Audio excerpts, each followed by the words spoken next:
All right, what's up? It's Cody from the Keepers of Nerdom. How y'all doing? I thought today would be a great day to do top 5 characters of the Necrons. Now that I have had time to really process and think about what exactly these guys really are, let's get into it.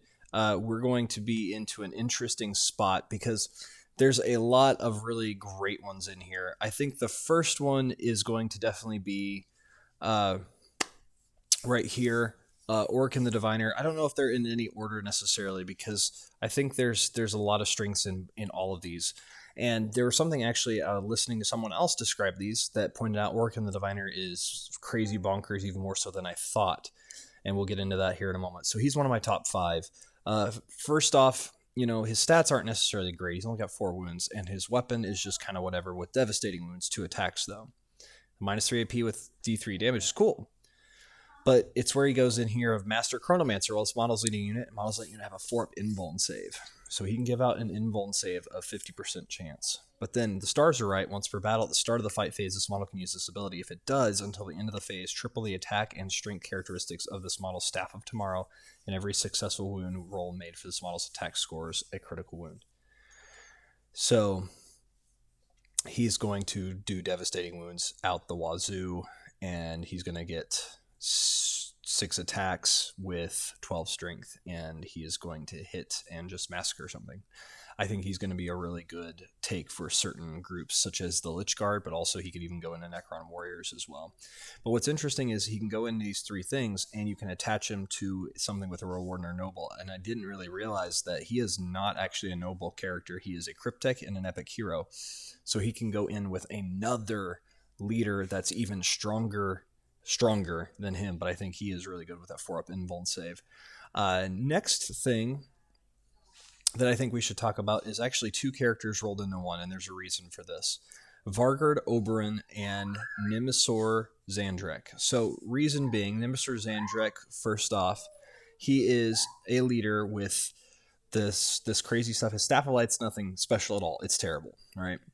But Transient Madness, while he's leading a unit in the command phase, you can roll a d6, and on these numbers you get these different things. And so him with Lich Guard is going to be disgusting because he can give out these things, especially Lich Guard with swords and boards.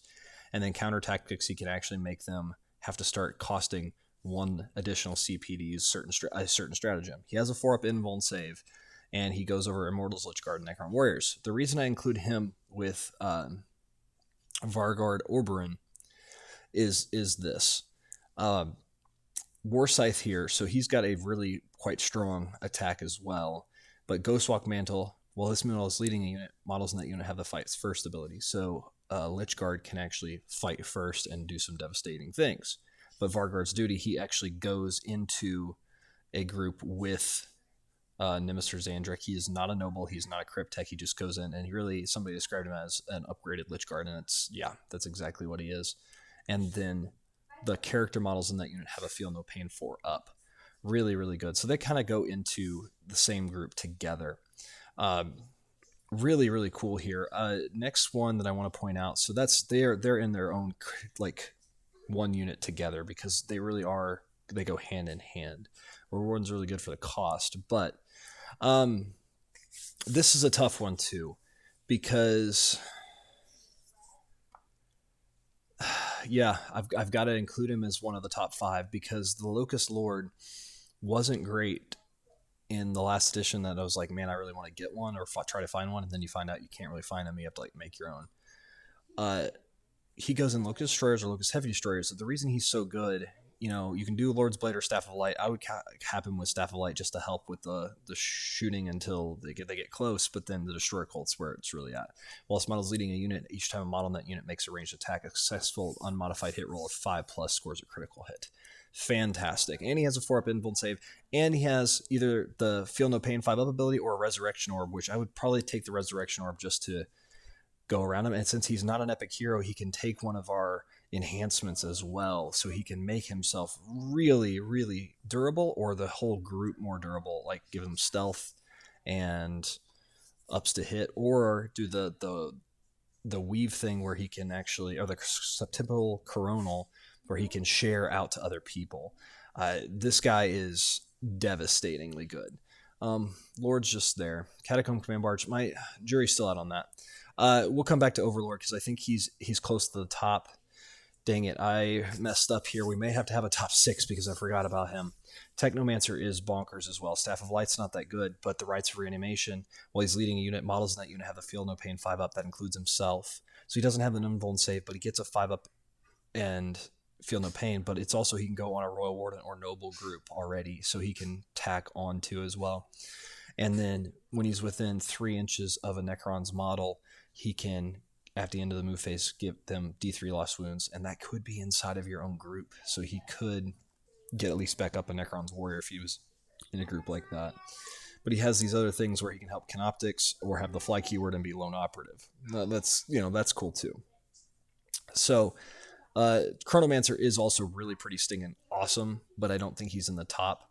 We're going to the top 5 top 6 because of the issues of there's so many good characters in this. And this is another one I was blown away by because I never wanted these because they were terrible in 9th edition and now they're amazing. So the Hexmark Destroyer has these Enmitic Disintegrator pistols, pistols and precision, so you can snipe out characters if you want, with -2 AP, 1 damage, but 2 up ballistic skills. 18-inch range. Okay, it's nothing great. And it wasn't like that. It wasn't good anyway, but he's low operative. He could deep strike as well. They go in groups of 1 only, okay? And his close combat weapon's terrible. Doesn't matter there.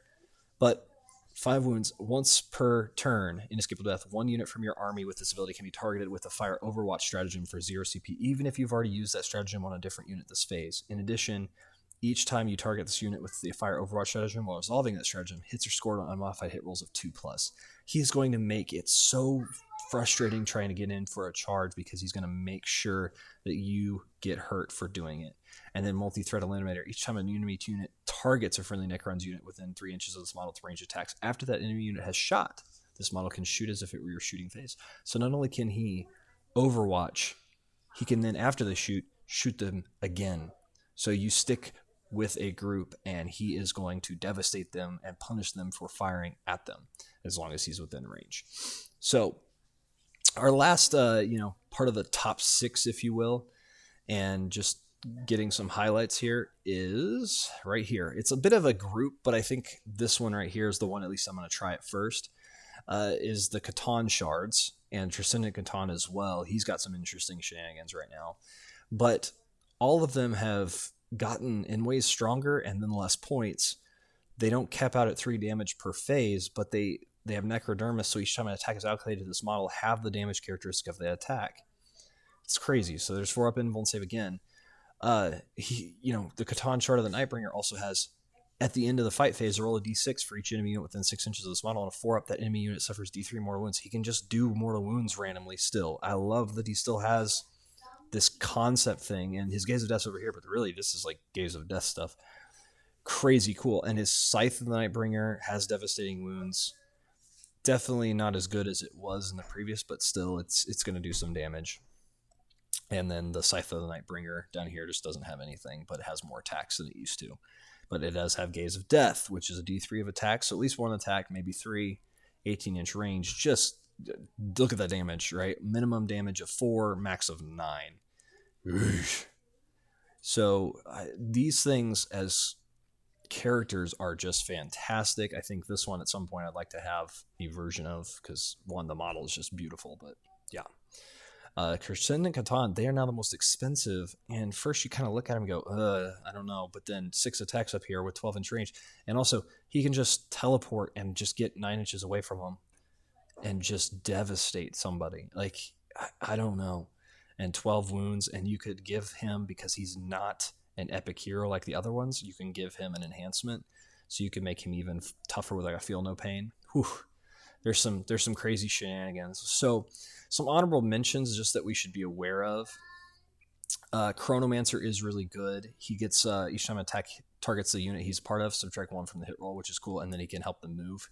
He's definitely not just go take him like he used to be. The Technomancer is definitely taking that spot, but really, really solid. I'm glad I have one. Overlord, I think this guy, he's right on the cusp of being just right up there with the other ones too, because he gets to make a stratagem 0 CP. Crazy, crazy, crazy good. And probably he should be in my top. And he gets -1 from attacks that target him, and Resurrection Orb, so he can heal them up in the enemy's command phase as well as your own. So there's a lot of healing going on. He's good. He's okay. This might be top 7 now, right? And Catacomb Command Barge, they get +1 OC, the Resurrection Orb just nearby. Those are some cool stuff. The Lord I don't really care too much about. But there's just so many good options. Even this guy, the Scorpic Lord, is pretty stinging solid. And the Royal Warden for 40 points, he's pretty good, right? Sultan heavy weapons, not bad. But I think the last one that I was really fortunate recently to come across him in a shop that he was just sitting on a shelf my daughter found, and I was so glad because he was one of the 4 that I was really wanting of these older models, was Imhotep the Stormlord. And part of me just goes, I don't think he's that good, but yet he gains you 1 CP every turn at the start of your command phase. So he still has only 5 max, but still, that's 5 more than you would have. And then Lord of the Storm, once per battle at the end of your command phase, this model can use this ability. If it does, roll 1d6 for each unit with enemy unit within 12 inches of this model, and 2 through 5, that unit suffers D3 mortal wounds. On a 6, they suffer D3 plus 3. I don't know exactly what to do with him, because he's also got some really good weaponry over here too, because the Gauntlet of Fire could be really good or it could be terrible. Staff of the Destroyer is really pretty solid, and then in melee it's solid again. So yeah, I think he's close to that list too. But let me know down in the comments below, what's your top 5, top 6? As you've seen, it's hard because the Necrons, they've really changed them in a good way towards awesome buffs of these characters. These older models are actually useful now, and now they're hard to find. Like, they're all sold out all over online, which I get, because when you see these things, you're like, yep, I want those. But let me know down in the comments below which ones of these that really excites you. I've been Cody from the Keepers of Nerddom. Take care.